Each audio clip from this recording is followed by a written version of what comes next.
Сонау 1980 жылдар ашылған Шымкент қаласының зообағы 35 жылдығын атап өтті. Алғашында хайуанаттар бағында 150-ге жуық 75 түрлі аң болған. Қазір олардың түрі 212-ге жетіп, саны 2000-нан асыпты. Яғни осы жылдар аралығында зообақтың көлемі анағұрлымға ұлғайған. Бүгінде онда Африканың саваннасын мекен ететін аңдарға арнайы орындар салынып жатыр.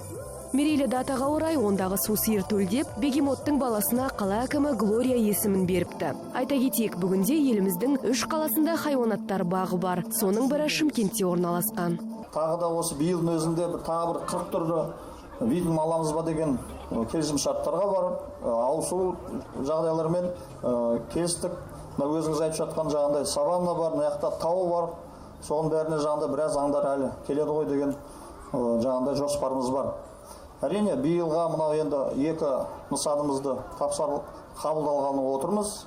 Одан басқа енді биылдың өзінде осы 200 мың астам адам келіпті біздің зообаққа. Ол деген енді жылдан жылға зообаққа деген көз қарасы мынау өзіміз шымкенттіктердің өзгеріп жақсы болып бара жатыр.